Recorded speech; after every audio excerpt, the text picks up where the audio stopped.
You're now listening to Sound Talent Media. Check out more shows at soundtalentmedia.com.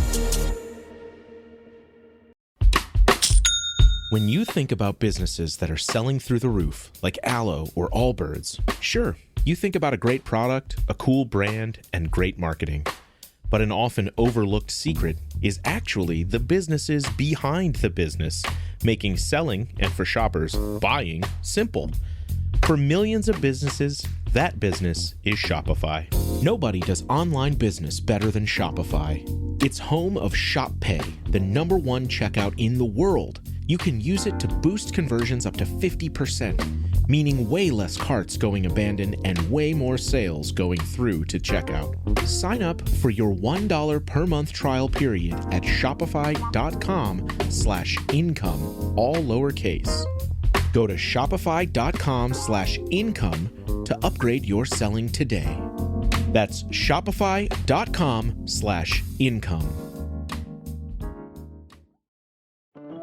This episode is brought to you by Amazon Prime. There's nothing sweeter than baking cookies during the holidays. With Prime, I get all my ingredients delivered right to my door, fast and free, no last-minute store trips needed. And of course, I blast my favorite holiday playlist on Amazon Music. It's the ultimate soundtrack for creating unforgettable memories. From streaming to shopping, it's on Prime. Visit Amazon.com/Prime to get more out of whatever you're into. What is up, good people? Welcome back to another episode of the podcast, or welcome to the podcast if this is your first time. I appreciate you taking the time. I really, really do. Thank you. Today, I am talking to Mike Poorman. Mike, you might know better as Woodshop Mike if you are a dweller of the internet. Mike is a little bit outside the typical quote-unquote guitar tuber space, as I would call it. Now, he definitely builds guitars on his YouTube channel, and he definitely is focusing more and more on that over time. But he started mostly as a custom cabinetry type of YouTube channel and showing you how to make different things. And he has plans available for different home projects and all kinds of stuff like that. But he also loves music, loves a guitar. I met him at NAMM at a dinner with StewMac, and he is a great dude. I think you're really going to like his content, and I think you'll like his approach to this stuff. He'll also make you a custom guitar if you're into that kind of thing. Go to his website in the description of this or the show notes or wherever the words are. That's where the links to his show and his website will be. So go check that out. All right, I got stuff to do, so I'll stop blabbering so I can start blabbering to Mike. Let's get into this episode with Mike Poorman. Here we go.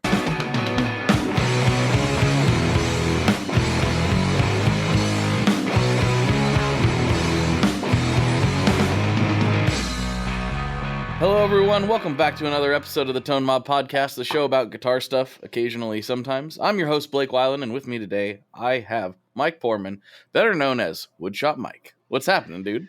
Not too much. How you doing? Pretty good. I'm excited to get you on for a variety of reasons, not the least of which is I enjoyed meeting you at NAMM, the StewMac dinner, but also because you're just a little bit different than my normal guest, right? Yeah, slightly. And I'm not going to take that as an insult, because sometimes, you're different has a negative connotation. Oh, I get it a lot. So I always choose to take it as a positive. I was reminded by Facebook that about a year ago, I ran into a gentleman and we were talking a little bit, and we obviously never met. And he's like asking me what I do. And I was like, oh yeah, I have a podcast and I'm a partner in this guitar string company. And he said, oh, you don't look like that's what you do. And I'm like, I don't know what that means exactly. How should I take that? Yeah, I chose to take it as a positive, but it could have been anything really. I still to this day don't know what he thought I did. I don't know if he thought I was maybe a man of the night. I don't know what he thought I did exactly. He was just like, you just do powerlifting, and that's maybe it. That if that's all I did, I would be very unsuccessful, unfortunately. But I try. But for the guests that aren't familiar, the reason I say that in this case is because while you do guitar stuff, and there's guitars back there, and you play guitar, that's not the centerpiece of all of your content. You're more of a DIY type of content creator. Is that safe to say? At the moment, yeah. And so I guess now's as good a time as any to jump into why there are guitars behind me. When I was in high school, most of the people on here are probably going to be jealous. I was able to get a class credit for leaving school early and doing an apprenticeship with a luthier. Nice. So yeah, so it was my junior and senior year, fourth quarter.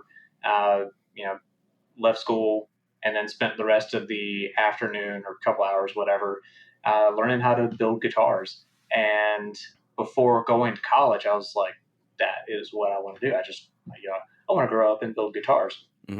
But I went to college anyways, if for nothing else than to have a backup plan, and got a degree in industrial design, did that for several years before kind of starting my own thing. I did custom woodworking for folks in the greater Atlanta area for a couple of years. And then at the beginning of 2024, I'm only doing content now. And what's great is it's allowed me to spend more time getting back to guitar building.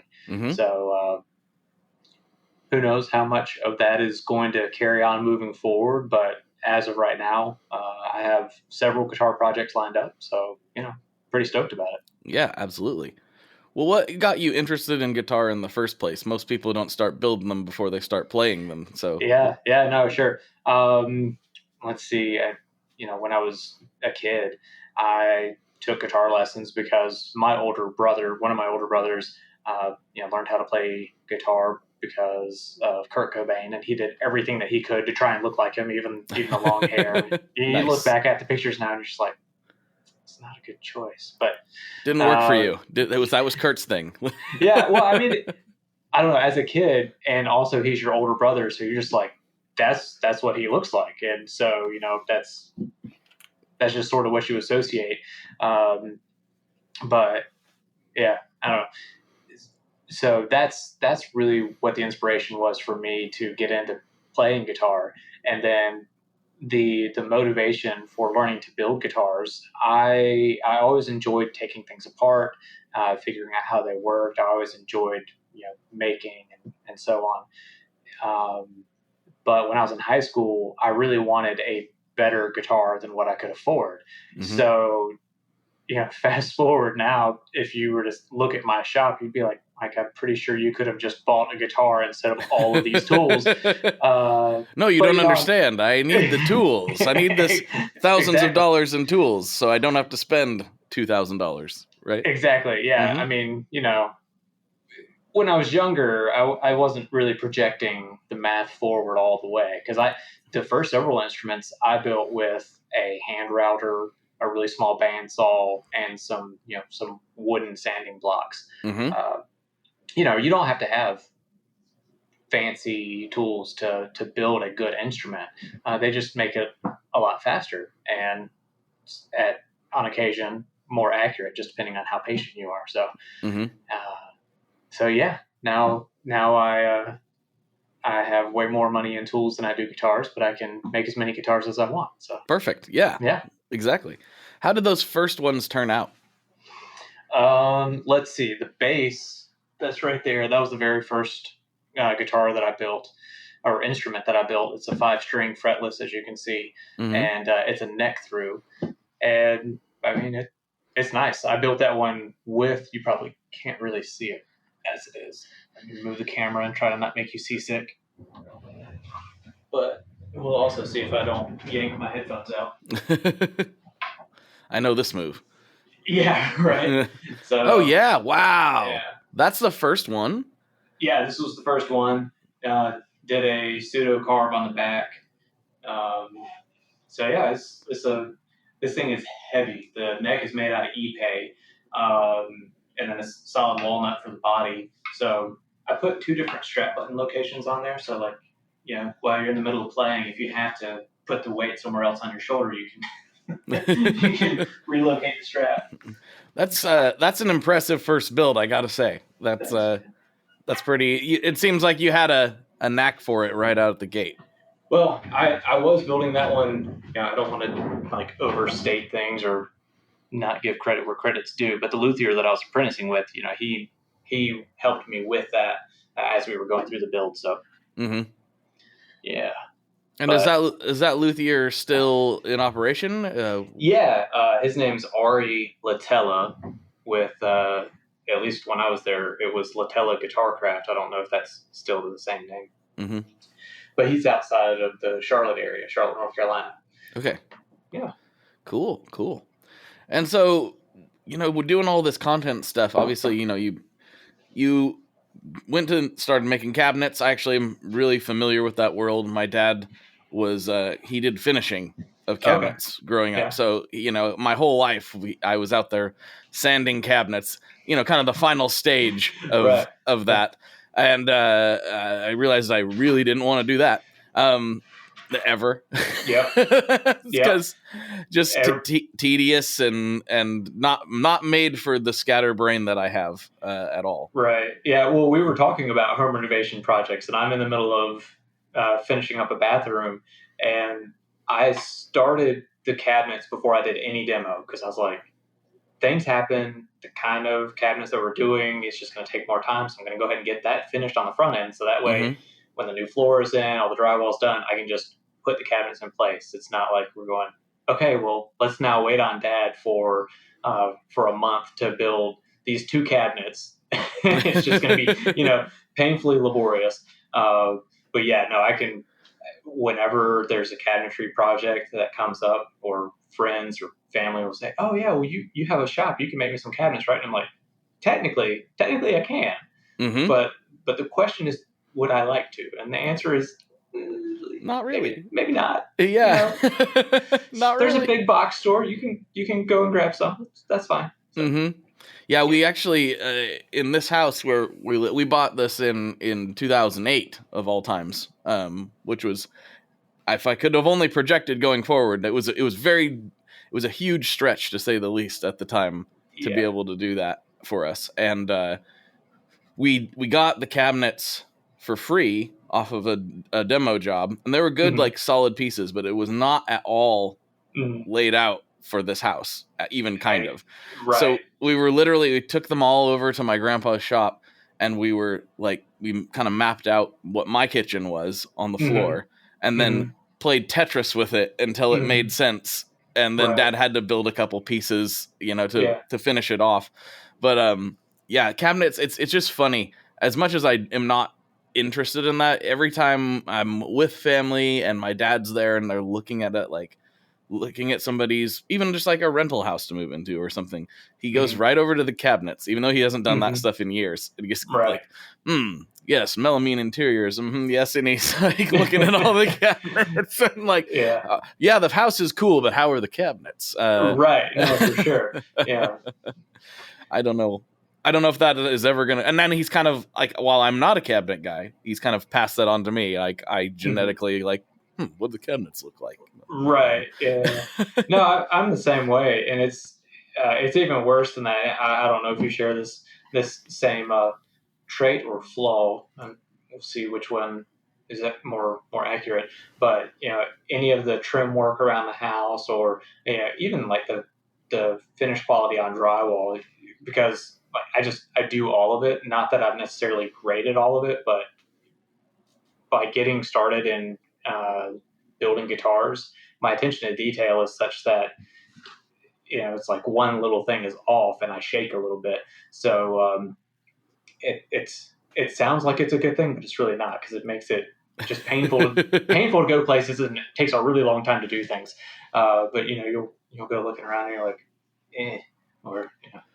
Yeah, that's part of why it sounds kind of silly, but that's part of why the interior out here is all the rough wood. Because I was like, you know what? It's not supposed to look perfect, and I'll get it done faster if I just slap it there, and it's supposed to look like that, There you go. And honestly, I think it looks great, and most people who come out here like it. And I'm like, this was the easiest finish carpentry I could have possibly done. Everything's just butt joints and just like slap it up. It looks right too. No, I agree. Yeah.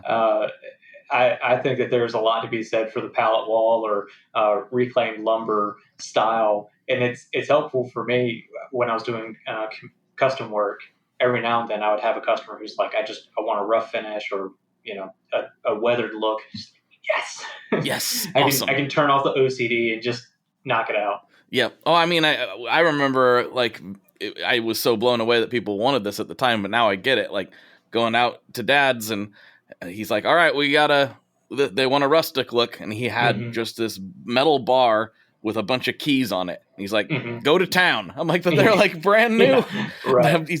I'm just beating the tar out of everything with keys. Yep. And I was like, oh, once I found out about relicking guitars, I was like, oh, this is kind of the same idea. It's the same, except it's maybe a little more controlled.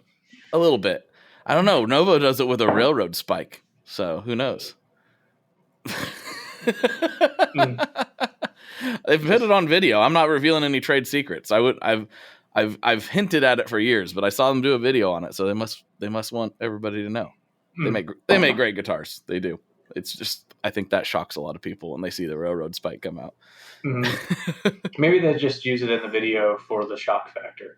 Well, that's possible, but they also do it on the tour that I took. So I mean, I think it's a legit part of the process. There goes my theory then. Yeah, who knows? Or hey, maybe they're just trying to scare me. I don't know. But they make fantastic guitars. It is jarring. They're like, and this is one of the tools we have. Like, are you going to murder that guitar? What's going on? Yes. Yes, actually. Yes. So do you do builds for other people or primarily as personal projects?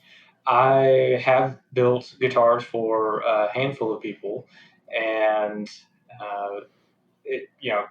as far as the custom work, that's the only type of custom work that I do right now. So if you want me to build you a table, sorry, I'm not your guy, but if you want me to build you an instrument, let's have a conversation. Mm-hmm. So I haven't built very many for other folks, but that is definitely something that I'm pursuing and just trying to feel out as I go.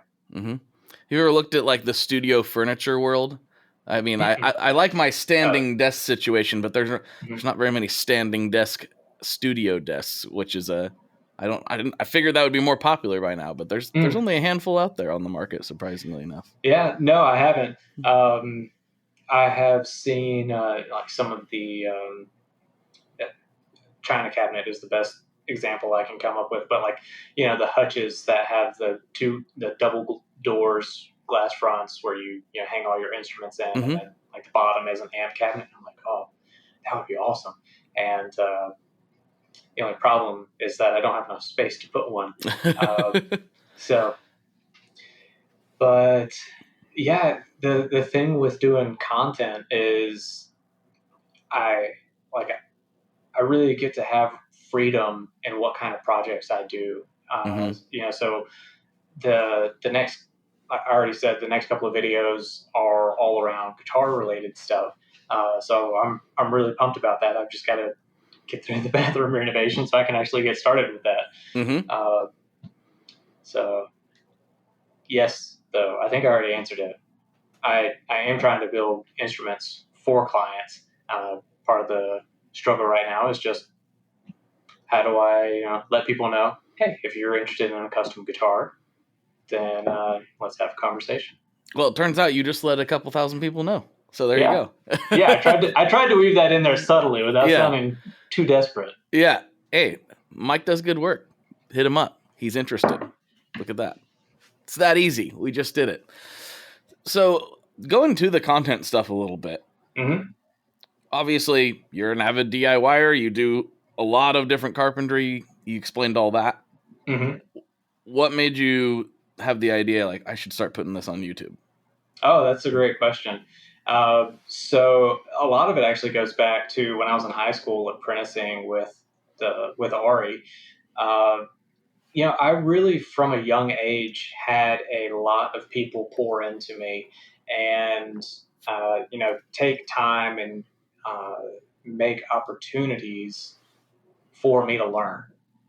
So high school, did the apprenticeship with a luthier. When I was in college, I had a couple of professors that not only kind of gave me a little bit of a longer leash in terms of pretty early on, I was able to be a shop assistant. So part of what that meant is that I got to sweep up at the end of the night and help everybody else with their projects instead of my own. But I also had 24 access and keys to all of the shops, the wood shop, Nice. the digital fabrication, the metal shop, all of that. So, that was great. There were many nights when my then girlfriend, but now wife, she would come to the shop with like a fresh tray of fudge or cookies or whatever, and just hang out until like 3 a.m. while me and a couple of good friends were working on various things. But anyways, getting back to your question, because of those individuals that took the time to teach, share their knowledge, and just give me opportunity, I saw what started as a blog and then turned into YouTube as an opportunity just to give back and share what I had learned. So, really that's been my driving focus. It's never been necessarily about me, showing off or necessarily trying to make a living from it. It certainly didn't start that way. It was just, I want to share what I've learned. Mm-hmm. Now I'm very fortunate to be able to do this for a living. Yeah. No, that's really cool. It's kind of weird. I started, mostly on Instagram, and I thought it was like right around the time where blogs were kind of on the downturn. I was still reading a lot of blogs, so I was a little bit oblivious to that. And I was like, well, yeah, I should do a guitar blog. And then I did a few articles, and people actually were interested in them, but I found I was listening to a lot of podcasts, and I thought at the time there wasn't any active interview style guitar podcasts. There had been some, but there weren't any that I could find that were active and doing interviews at that moment. And I was like, well, I guess I'll try it. And that just became the thing, and it kind of took over. And and I'm just now, I've been on YouTube for a long time, but very sporadically. And I'm just now, I know, way to be on top of it, Blake. But just now putting stuff on YouTube because it's been audio only for so long. And my brain, I kind of tried to justify it by saying, who wants to watch this? Like, I wouldn't watch it, so nobody else would. I tend to do that sometimes. I'm like, well, I'm not into it, so nobody else is going to be into it. Right. And that's not always the right viewpoint. In this case, it very much was not. I suffer from the exact same thing, and you give yourself a complex that like you're the gatekeeper, you're the entity that knows, what people are going to be interested in. And to a degree, you just have to throw it out there and try it and find out. Because I know Chris and Matt talked about this a little bit when they were on with you and talking about the videos that you just kind of think are going to bomb actually end up doing really well. The ones that you pour so much into, a lot of the times don't perform as well as you expect that they will. So, yeah, and I think swing and see what happens. And we tend to, as creators, be like, oh, the algorithm. But the algorithm, I'm guilty of it. I do it all the time. Oh, the algorithm's bad right now. Blah. But really, the algorithm, especially on YouTube, is just a reflection of what people are interested in at that moment. All YouTube wants to do is keep people on YouTube. That's their whole goal in life, is to try to keep as many people on the platform as they can so that they can feed them advertisements. That's what they want. And therefore they have to find this balance of feeding people the content they want and the ads that they don't really want. Therefore, they're going to try their best to identify what resonates with you and shove that in front of your face. And it's our job as creators to try to identify that as well. And it can be really hard to do sometimes. Hi, I'm Vincent, and I'm here to talk about the Mercury X. My dad's always going on and on about how cool Maris is. He really went off on one about the Mercury X the other day. He said something about a 4,800 hertz sample rate and 99 preset locations and 33 banks, and something along the lines of the most advanced reverb pedal ever devised by man? That's all true, but I only care about one thing. This pedal sounds sick. So make sure you check out the Mercury X and all the other fine products at Maris.us, as well as fine retailers worldwide. All right, Dad, now can I have my Pocky?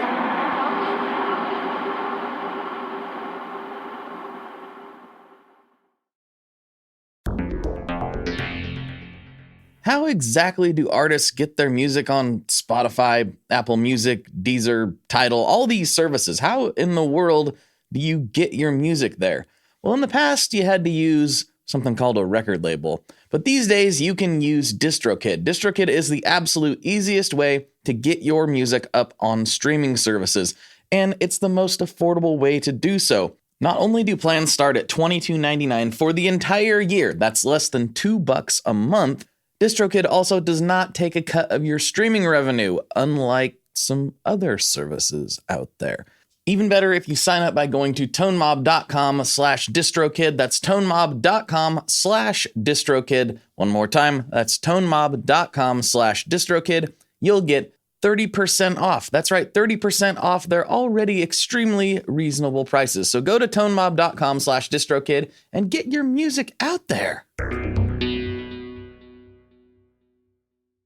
We are brought to you today by Sweetwater, specifically the Gear Exchange. You may have heard about this. This is a place where you can go to buy and sell your used gear. Maybe you got a pedal over there that's just kind of collecting dust. Maybe there's something you've been eyeing from the Sweetwater catalog.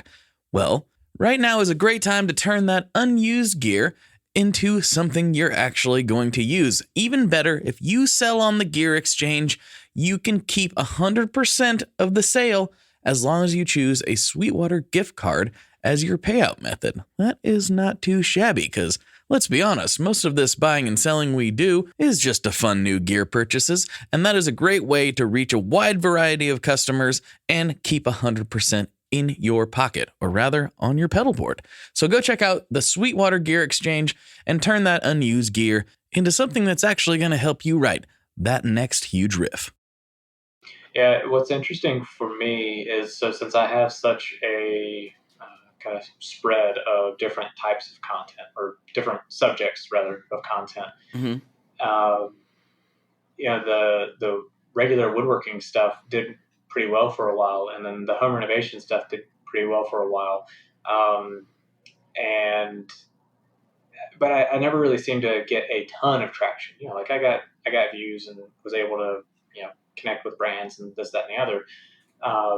But strangely enough, and I was worried that it would be the opposite of this, my guitar content has done way better on average than my furniture or home renovation stuff. That's awesome. So it's really fun because those are the kind of projects that I want to be doing anyways. Mm-hmm. So I'm hoping that things will continue to trend that direction, and Woodshop Mike may end up getting rebranded or something like that at some point down the road. But who knows? Maybe Woodshop Mike will just be a weird name for a guitar channel.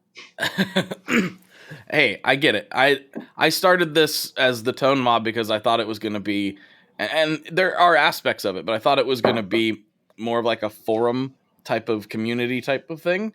And while the Facebook group does exist and is a portion of that's important, and the community around the show is important, it's become more about me and my conversations. I probably wouldn't have branded it as something that sounds like a group.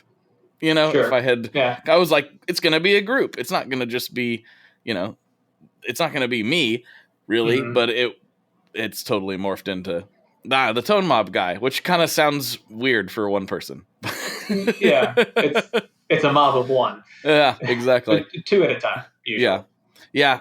Hindsight's 20/20, but also, you can't, what do? You once people know you as something, I think you should just be happy that they know you as something. So that's what I'm just going to roll with it from here. There you go. Yeah.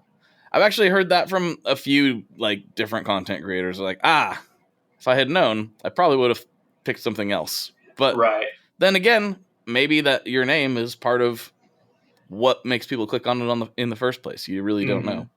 It's a weird thing. Yeah.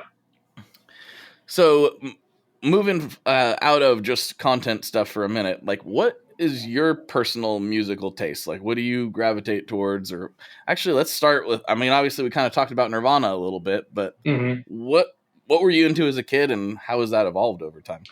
Sure. So, as a kid, I did not like country at all. Never really been too much of a rap or R&B person.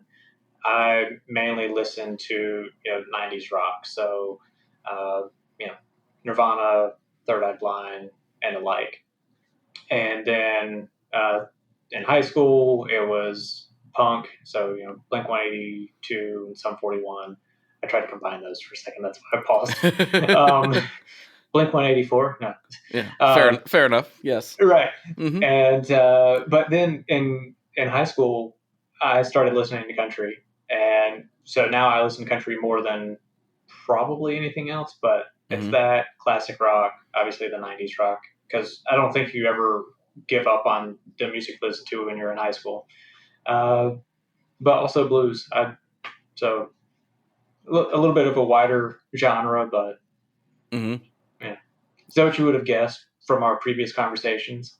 Yeah, probably. Yeah. That was my assumption. And yeah, I mean, I think you're right. I don't think you really do give up the stuff you find in high school, because I feel like that stuff, even if it's kind of dated, it's always going to have a special place for you, because it feels like the thing you discovered on your own. At least for me, it was. I got into punk and metal and hardcore very much in high school, and that has absolutely never went away for even half a second. And I also wonder if there's some portion of this that is genetic, because I'd never heard that growing up. It was all country all the time in my house, and I still love country music, especially what's happening with it now, where there for a few years in like the 2010 to 2014 area, everything on the radio was basically unlistenable to me. I'm loving what's happening now with people like Tyler Childers.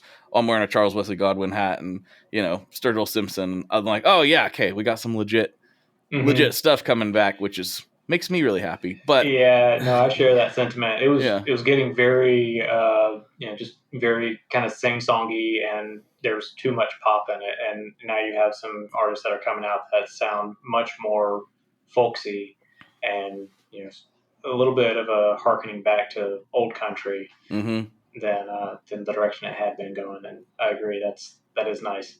Yeah, it makes me very happy. And my wife is like, she also used to be more into punk and stuff, and now she's like follows every country channel and like follows all the blogs and vlogs and podcasts and she's like all in all the time with what's happening right now. So she keeps me very informed, nice. Which is cool. And so country's always been there for me and always will be. But the harder stuff, I wonder if some of it's genetic, because I didn't listen to that growing up at all when I was a kid. I got into it as a teenager. And from the first time I heard like down-tuned, distorted guitars, I was like, hey, whoa, what's that? Right. And my kids are 5 and 9, and they very much have that same thing. Because I will show them that, because that's what I listen to.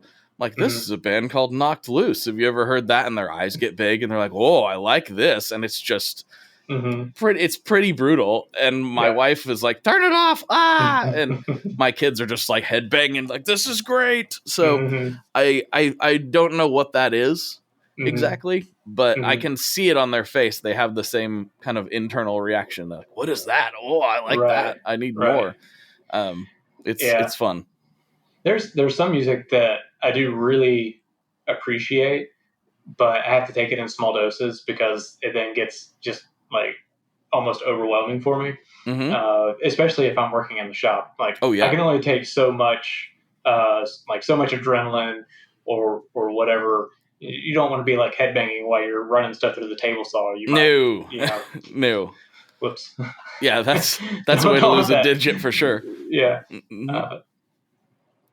It's I very much use music as a tool. Sounds kind of weird to say it like that, but I use it as a tool for different things.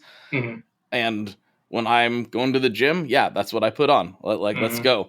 But yeah, not I used to listen to that stuff constantly all the time. Anytime I had headphones on or was in the car, that's what was playing. But now I realize like how sensitive I am to that input, and I have to like, hey, it's nighttime. Right. Like, let's not get amped up. Let's settle down a little bit, or you're not going to go to bed because you just listened to Pantera for 45 minutes. Right. But it very much is a tool. And actually, you know, you're talking about the powerlifting.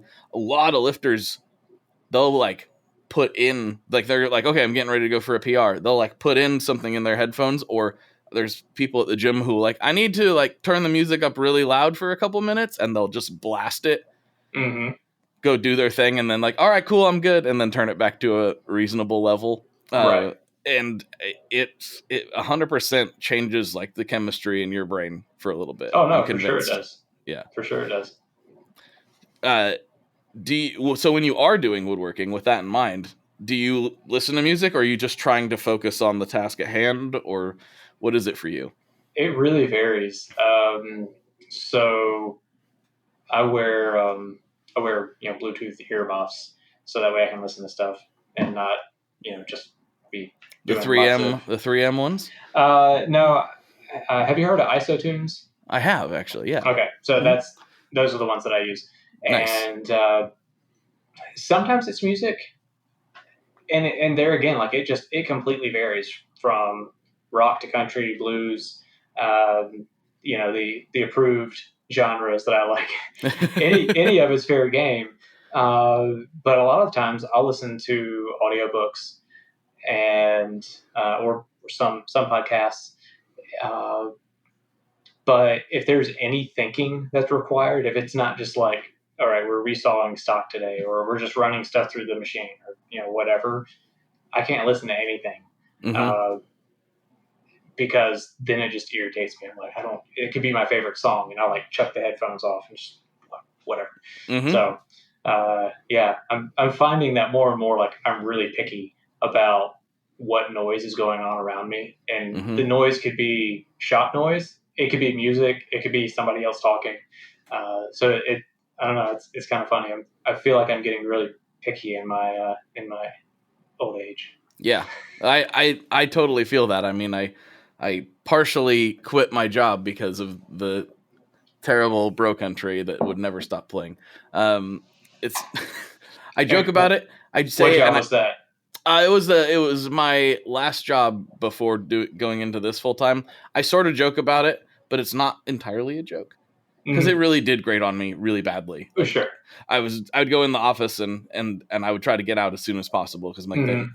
This is the only thing that I'm allowed to play. I'm the low man on the totem pole. I don't get to choose what plays. So I'm forced to listen to this stuff that I absolutely hate all the time. And it was hard to work. And I'd be having to do some data entry stuff once in a while. So, and it was like, I can't do this. Get me out of here. Yeah. So I joke about it, and it is. But it is kind of true. Like it was not a factor in me wanting to leave. Right. That's not the biggest one, but it was definitely on the list. It was on the list. It was down the list fairly far, but it was on there for sure. Sure. I mean, because the people were great. There was a whole list of things that were wonderful about it, but I was like, I can't do this. I'm too sensitive. It's too sensitive to inputs, I guess. But it is, I guess that should have like told me something about myself. It didn't until years later. It's like, yeah, you really do care about this a lot, like a lot. And nobody else in here does. So yeah, it's interesting. Yeah. For me, when I'm working on stuff, podcasts have been extremely helpful, because, unless it's like a subject that I'm really trying to like, I need to learn every detail about it. It can just be something I'm just kind of generally interested in. Sure. And I'm able just to, I'm very scattered. So I want to like, there's a squirrel. Oh, that. And if I have a podcast on, I'm like, I can just build this fence now. Right. And it keeps me on task way better than otherwise I would be.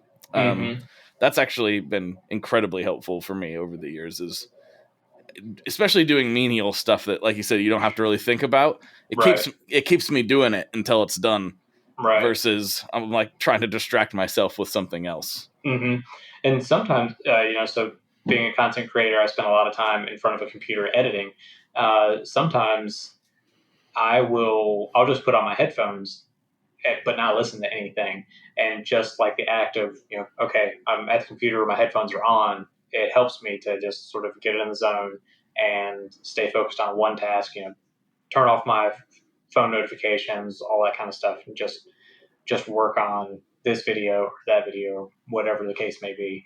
Mm-hmm. And it's funny how just something, it's not like I can't hear other stuff around me because, so we're a homeschooling, stay-at-home family. So, my wife and daughter are here all day. Mm-hmm. And it's not as bad as it used to be because, obviously as your kids get older, they scream a little less. So, it used to be like, oh my gosh, I can't think because of the screaming. And it's sort of morphed into all right, headphones are on. It's just time to work. Like I'm at work, right? But anyways, just an aside. What does your process look like when you're making a video? I mean, it's a little bit of a different thing than some people. Like I get a guitar and show the thing, and like that's my process. It's pretty easy to understand, but you have a lot more like dynamic stuff happening in your videos. So what is that like for you?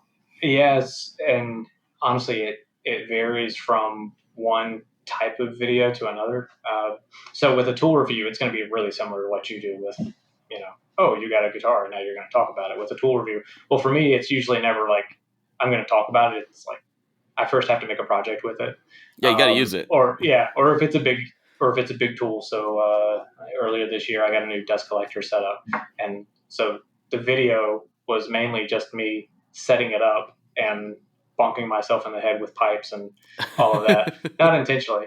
But for the woodworking projects, after a while, like the repetitive tasks of milling and sanding and working at the table saw, like if you've seen a woodworking video once, you've seen all that stuff, so it gets really boring. Mm-hmm. So I still film some of that, but try to montage it so it's hopefully a little bit more interesting than just 10 minutes of milling material again, like everyone else has ever seen. And I try to focus on what are the differentiating aspects of this project versus something else that I'm doing, and talk about I focus on my why in a video rather than the what. So, why am I making the decisions that I'm making? Mm-hmm. What's going to be impacted by doing it this way instead of a different way? And then as far as the actual editing process, I should do something that some of my friends do, which is edit a little bit at the end of every day.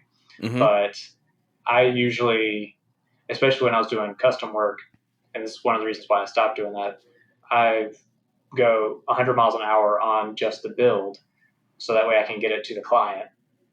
Now the client is myself or my wife. And then at the end of the video, compile all the footage, do some, I guess some pre-editing tasks. And then I just sit down and grind it out. And once I get through a really rough cut, I'll go back to my storyboard or concept for the video and start refining that and figuring out what pieces are going to work well, and highlight the things that I want to convey with the video. Mm-hmm. And then I'll go back and I'll shoot, some extra B-roll if I need to, or grab some stock footage or something like that, and blend that in to try and make the video as interesting as possible. Mm-hmm. So that's the process. Nice. Well, and because this is a gear podcast of various things, supposedly, what kind of like cameras and setup do you use? I guess I just took them down at the shop before this. I have a Panasonic S5 II. Oh, it's a Lumix S5 II. Mm-hmm. And a, 15 to 37 or 42 zoom lens. And then, have you seen the Insta360 cameras? Yeah, I'm using one right now. Oh, okay, awesome. So I got that for, I can't remember what it was that I got it for, but I got it for like a one-off project, and I'm actually using it a fair bit with the bathroom renovation, because the bathroom is small enough that I can't really get any good shots with my main camera. So I have the little 360, all over the place to grab footage. So those are my two main cameras, and then I'll use my phone for certain stuff, or my old camera, which is a GH5. Still have that one around to get a second angle whenever I'm doing talking head stuff, because one angle with talking head is exciting for about 3 seconds, and then you want a different angle. So right, exactly. Yeah, the camera gear stuff was dangerous for me for a little bit. I went down the Black Magic hole, and okay. I've got one of those, and I really, really like it. And it was recommended to me by one of my friends who's a legit filmmaker. But I realized that it's actually not quite. It's wonderful. It shoots fantastic, but it's not the best for like what we do. It's a little bit harder to use in those circumstances, especially not having like a good autofocus. And I kind of knew that getting into it, but I was like, I don't know, this thing looks really cool. And I really like it. And I still really like it, but I've realized I need to tailor I need to like get out of my own head. I need to approach this the way I approach guitar, like get the right tool for the job.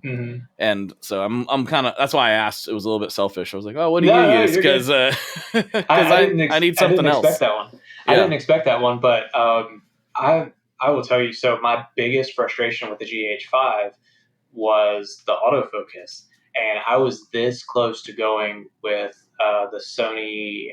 I think it's the A7. Very popular. But I didn't, because there are a couple of reasons I didn't, and I can't remember them all now. But one of them, I feel like it was a little bit more expensive, but then the lenses are fairly pricey. And there's a saying in the film and photography world that you marry the lens, but you date the body. So, deciding what lens platform I wanted to be with led me to the Lumix line. And their lenses are by no means cheap. I don't think any of the good lenses really are, but it made a little bit more sense for me. I like the color of the Lumix cameras, the native color of the Lumix cameras over the Sony. But then the S5 II had just recently come out, and it has really good autofocus. So that's why I went that route. So yeah, if you have any other camera questions, or you want to talk camera stuff, like, let's go, man. That's really good to know, because generally what I hear is that the Sony's autofocus is really well regarded. So I was actually kind of leaning that way, but now I'm going to take another look at the Lumix stuff, because you got me curious about it now. Yeah, and the S5 II price has come down recently, because they released the G9 recently, and then they had the S5 IIX.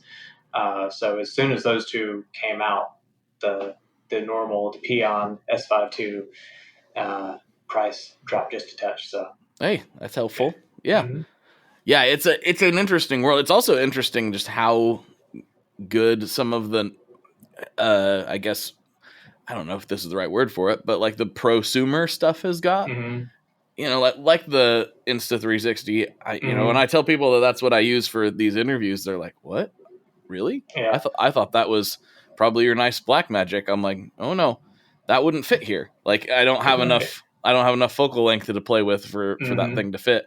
So I got that because I read some good reviews on it, and it's almost perfect. It does some things that I find a little irritating, but it's, for what I do, it's small, it looks great, and I can make it follow me around, which is really weird. Yeah. No, it is kind of wacky. The one thing that I don't like about the 360 is in low light settings, it gets grainy. So, my shop isn't always super well lit. And then when you compare like mirrorless camera 4K right next to the Insta360, or you're, overlaying clips from one to the next, you're kind of like, oh, why is that one clip so bad? It's not that it's necessarily bad. It's just that the other camera shoots so much better that it makes it look kind of cringeworthy. But no, I really like the flexibility that the Insta360 is giving me. Being able to just set it up, and then as long as your kind of point of view or level, if you will, with the camera is a good height, just being able to auto track, movement through the shop, or, following, this object or that object, and not having to, stop, move the camera, or, pay somebody to follow you around with a gimbal. It's pretty awesome. Yeah.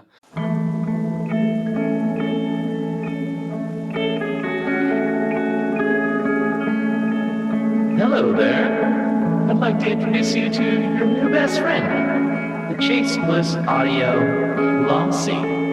Lossy is a collaboration between Chase Bliss and Goodhertz. And it's meant to give you some control over those weird digital artifacts that come with very compressed audio.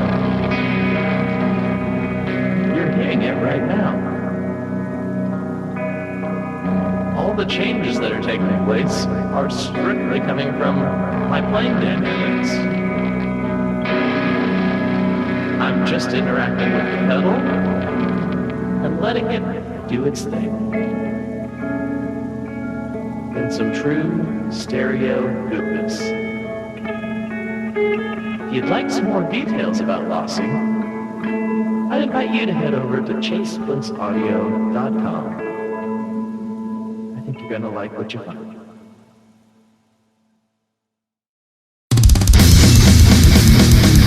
Ready for a head-bangingly good time? Dive into the world of heavy metal with the Brutally Delicious podcast. Here, we don't just talk music. We welcome you into our heavy metal family. Join us for candid chats with legends and rising stars. We go beyond the typical interviews, exploring raw emotions and the life-altering impact of heavy metal. So whether you're a diehard metalhead or just curious, join our family and let the headbanging begin with the Brutally Delicious podcast. Hi, this is Chad Nicefield. And this is Justin Press. We're the host of Making Waves, the Shiprock podcast, a part of the Sound Talent Media Podcast Network. We're inviting you to sail away with us on an epic journey in musical enlightenment. Every week, we bring you only the best artists in rock music and discuss everything from the cruise, to the stage, to the saga of being a professional recording artist. We'll have lots of special guests along the way, so tune in every week. Your stateroom is available every Monday morning, so welcome aboard. Yeah, mine is their specifically their webcam, and it's great because they have like a little controller interface for the desktop, and so you can go in there and instead of like, oh, I need to move the camera, you just go over to it and it's just got a little joystick and you move it there, and you don't have to go and fiddle with it, like, oh, reach over a bunch of stuff, and like it's just like whoop, move it on there. Can set the auto track if I want on there. I can, move it around the room. I guess I think this is going to go on YouTube, so I can just show people. Look, woo, yeehaw! I can go around the room. You need a dust over there. I do. I know. Oh, now I've got it all crooked. That was too far. Too far. Oh, that. There. This is great. Yeah, there you go. This is great for audio podcasting. Everybody loves this. Right. Yeah. I should have put it together that you probably have the web camera. I have the action one that you have on the. I'm gonna get that one. Long stick. Yeah. Yeah, it's cool. Yep. I think that would be really handy for a wide variety. I think it would come in handy for like the things I use my phone a lot for. Yeah. Which I'll still use my phone a lot. Don't get me wrong, but. The camera you have on you is the best camera, right? Exactly. So, but there are situations where I'm like, I could really use both right now. That would be helpful. Yep. Now, this is what a lot of people don't know about content creators is, because you probably don't think about it when you're watching a guitar channel or a woodworking channel or a Pokemon channel or whatever, insert whatever it is here that you're watching. They all have this weird connection that they have to have, in that they talk about cameras behind the scenes, whether they do it on screen or not. Right. Yeah. Everybody, that's the one thing that links every single YouTube channel together is cameras. The pain of audiovisual acquisition, learning how to edit, and then where do I put all of these files? Oh my gosh. Oh, geez. Yeah. So I apologize for the potential noise at the beginning of the episode, because as we speak, I'm transferring something like 30 terabytes of data from a desktop NAS to a like PC purpose-built NAS that's more robust, because the old one, or the first one that I had, is starting to show some signs of it might bite the dust at any moment. Oh boy. It's a Drobo. I don't know if you've ever heard of that, but that company went out of business in 2019 or 2020, something like that. And so it's no longer supported. And I didn't realize that until I started researching frantically 2 weeks ago, and it was like, my Drobo will not do this or that. It won't even, like, I can't get my files. Oh my gosh, what do I do? Because anyway, there are a lot of details. It doesn't really matter. The punchline is I was stressed out. And so a buddy of mine, who I met, or I got in touch with through Chris and Matt, David Edwards as the guy, I called him in a panic because I was building a tube amp and was like, I don't know what's going on. Like, I followed the schematic, I followed the instructions, and for some reason there's no sound. I don't want this thing to like blow up or burst into flames or something like that, because it was my first tube amp. So, you know, there's legitimate concern for that. And so super nice guy calls me, talks me through what the issue was. And, you know, we stayed in touch. And then I find out that he's like really good with computers. Oh, super. So now I have, because of Chris and Matt, and I now have a tube amp friend who can help me out in a pinch, and somebody who knows enough about computers to save all of my like 30 something terabytes of video that I haven't gotten through editing yet.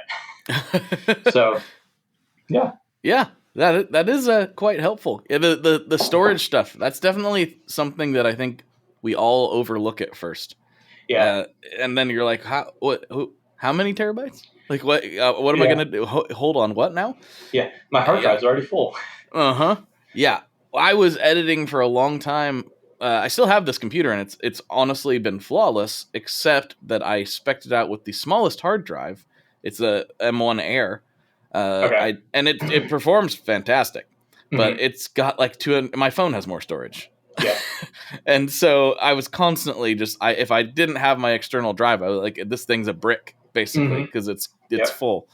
But yeah, I went to the studio, Mac Studio route this year, and it has a lot more. I was like, well, I'm not making that mistake again. Right. Yeah.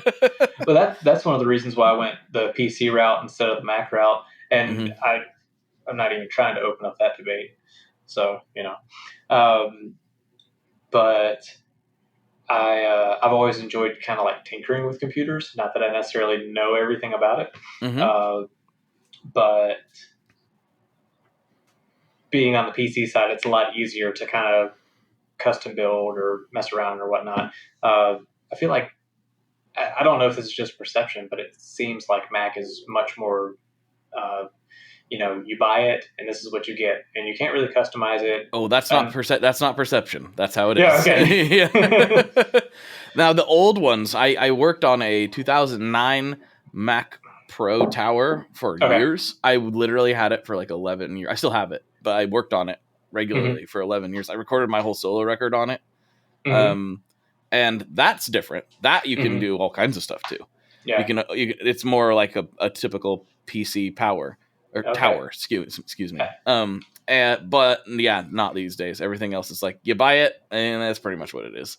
Right. It has a foil seal on it, so we know if you tried to open it up. Yeah, or it's just like, I don't know how to open that up even if I wanted to. Like this new studio, I'm like, I imagine there's a way. I'm not. You turn around with an angle grinder and you're like, I found the key. Like, I'm getting in. Let me in, Tim Cook. I'm going in. The thing, though, and I feel dumb because I'm usually not this guy, but with Apple I am. I'm so addicted to the phone and the just everything working together rather seamlessly, and I'm addicted to the Mac OS. And I'm like, I know I could get a PC that is just as powerful or more powerful. Definitely more powerful for the same money.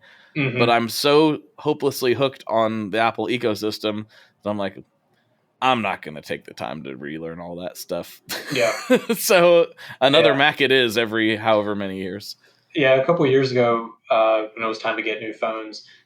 So here again, as a content creator, you know, the phone in your pocket is the best one. So whenever we have to upgrade to new phones, we always get the ones like with the best camera. And at the time, I think it was one of the Apple phones, and we're like, all right, you know, whatever, I'll consider switching from Android where I have freedom. And so we, you know, had the Apple phones for a little while, and the interface, it wasn't that much of a stumbling block, but I absolutely hated the way the photos came out. And I tried a couple of different apps, tried, you know, going in and basically shooting the camera phone like it's in a manual setting, you know, so setting the shutter speed and the ISO and all that. And still just like, no, I'm not going to be able to do this. So we returned the phone, not because of the phone's inability to make a phone call or actually be able to navigate, but because it didn't take pretty pictures. So yeah, how far have we come? Yeah. Well, I mean, it's funny because the joke is that the Androids have the grainy pictures, and what I feel like a lot of people miss is that that's not the phone's fault. That is SMS's fault when you send it through. Oh my gosh. Yeah. Well, and that goes both ways, because if somebody sends me a photo that was taken on an Apple phone, it looks awful. And yeah, it's just the compression that happens through SMS. That's the real problem. Yeah. But now we have this fancy thing called Instagram, so I can just DM you the picture instead. Yes, and it'll look just fine. It'll look great. Be beautiful. And that concludes the tech talk portion of this this episode. Was that the entire episode? I think it was. Yeah. We are approaching the end of the main episode. I'm sure we'll get into some more shenanigans over on Patreon.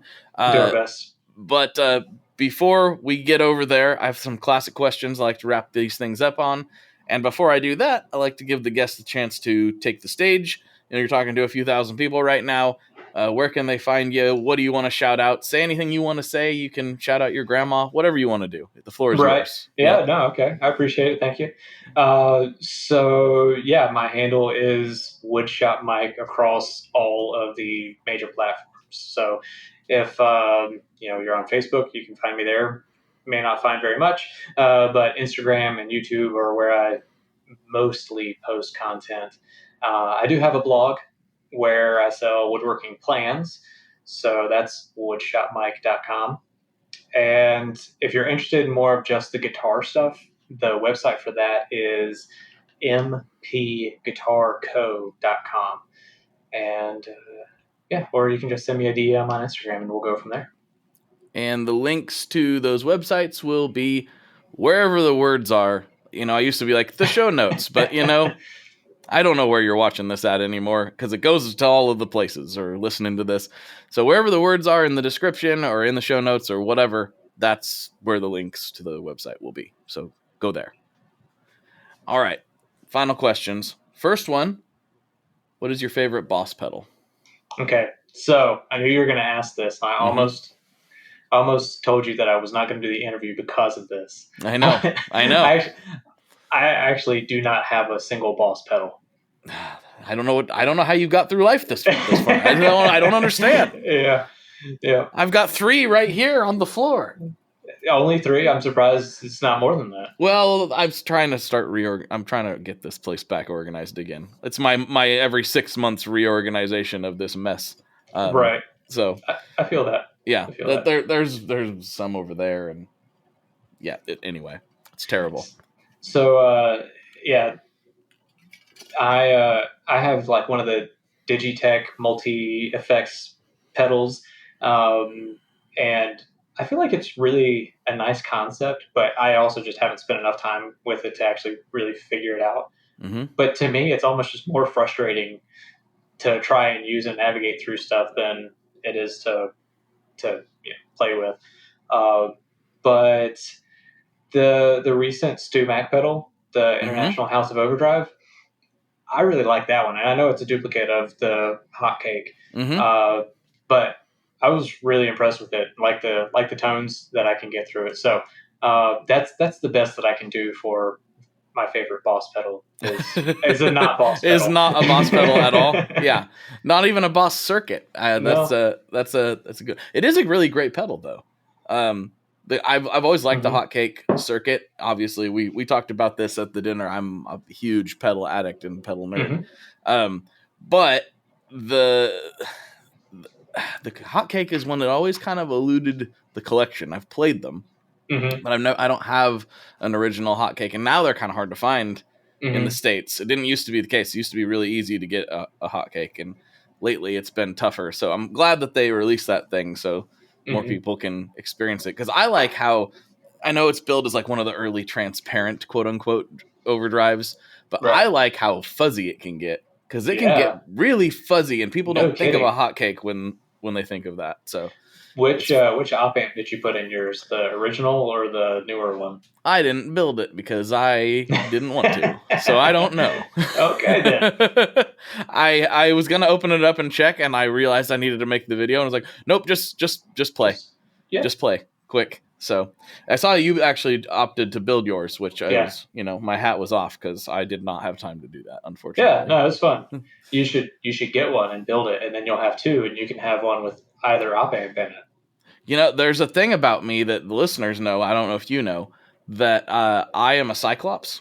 I lost an eyeball in 2011. It's still there, but it doesn't work. And I am decent at soldering. I have the skill of soldering, but I'm really, really slow at it because I don't have very good depth perception when things get that small. I can't say that I'm especially fast at it, and I have 2 eyes, so I don't know what my excuse is. Yeah, it's not where you've chosen to invest time. Let's go with that. Sure, works for me. I like that. All right, final question. What is your favorite kind of pizza? So, my wife is a great cook, and it's not one that she makes very often, but she entered it into a local restaurant like pizza contest, and we got a lot of free pizza out of it because her pizza was really, really good. So it's what she calls the autumn harvest pizza, and it's going to sound very non-traditional. So it's not my normal go-to, but if I'm going to have an atypical pizza, this is what I go for. Okay. So it has, and of course I'm going to totally blank on everything now. It has a butternut squash sauce that has sauteed sage in it.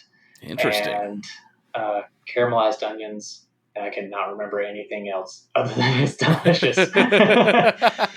But if we're going to go for like a standard kind of pizza, it's a pepperoni, mushroom, black olive, and pepperoncini pepper. Oh, I like that. That sounds good.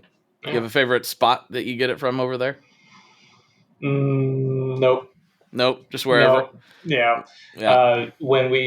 So my wife and I went to App State in Boone, North Carolina, and there was a restaurant called Capone's. They served deep dish Chicago style pizza. So that was always really, really good. But here where we are now, we live in the sticks. There's not really a good pizza place. So you just take what you can get. So if we have pizza, it's usually my wife makes the crust from scratch, and we do whatever toppings we want. Nice. Hey, that's even better. I like that. No, for awesome. sure. Well, Mike, thank you for taking the time to do the show, and we'll slide over to Patreon and see what kind of nonsense we can get into. Does that work for you? Sounds good. All right. For Mike, this is Blake, and as always, folks, good luck and good tones. All right, folks, there you go. There's another episode in the can. I hope you enjoyed that. I also have a bonus episode over on Patreon with Mike. If you're interested in hearing us blabber a little bit more, that is the place to do it. You also get access to the ad-free feed, and it directly supports this podcast. There were times in the past that if it was not for the Patreon, this show would have stopped. I'm not exaggerating. Those people have helped out immensely over the years, and they really are keeping this thing going. It's a really important thing. So thank you to everyone that does that. And if you can, I appreciate it. And if you can't, I totally understand. I just need you to do something that's free. And that is tell people about this. Tell people about this show. It is immensely helpful with all the podcasts out there these days. There is more competition than ever. And the only reason this thing is fully able to do what it's able to do and get the guests it's able to get is because you guys keep listening and you keep telling more and more people all the time. So thank you to everybody that does that. Please continue to do so. And I will do my best to keep getting rad people like Mike and like Tim Pierce and like a whole bunch of other people that I am going to be talking to very soon that you're going to really want to hear from. So thank you to everybody. I appreciate you. Stay safe out there, and I'll talk to you on the internet very soon. One last thing before we totally sign off here. I just want to remind you that if you do any shopping at Stringjoy, that's Stringjoy guitar strings made in Nashville, that will help me out as well. As I've said for years, I'm heavily involved in that company, and I really do think they're making the best products on the market. So if you would like to try custom strings, go to tonemob.com/stringjoy and check them out today. I seriously love what the team down there is doing. I help them out with all kinds of things, and by you supporting them, you are also supporting me as well. And hey, you need some strings, so why not get some custom strings just for your guitar and playing style? Again, the link for that is tonemob.com/stringjoy, and that will take you right to their website, and you can do all your shopping through there, and that will help everyone involved out. So thank you very much. Talk to you next time. We are brought to you by the wonderful folks at Gun Street Wiring Shop. Yes, Gun Street Wiring Shop. I've talked about them before. I used to say based out of Bend, Oregon, but guess what? Sean moved to my neck of the woods. Sean's in Portland. Sean is awesome and has helped me with a bunch of stuff lately. And if you have wiring needs for your guitar, he can help you too. If you want to get weird with it, he can get weird. If you just need to spruce things up a little bit, there's your guy. He takes all the guesswork out of doing your guitar wiring, and he makes it simple, and his customer service is top-notch, and I can't say enough good things about Gun Street as a company. I really respect Sean and what he's all about, and the product is top-notch. I've got 3 different guitars that now have Gun Street harnesses in them, and I could not be happier. So go to gunstreetwiringshop.com and check them out.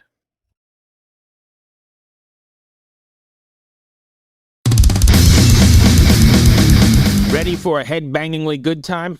Dive into the world of heavy metal with the Brutally Delicious podcast. Here, we don't just talk music. We welcome you into our heavy metal family. Join us for candid chats with legends and rising stars. We go beyond the typical interviews, exploring raw emotions and the life-altering impact of heavy metal. So whether you're a diehard metalhead or just curious, join our family and let the headbanging begin with the Brutally Delicious podcast.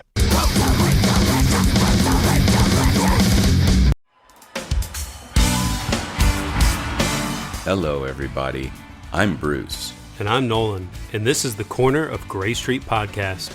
As longtime Dave Matthews Band fans, we set out to create a podcast to dive deep into the past, present, and future of DMB.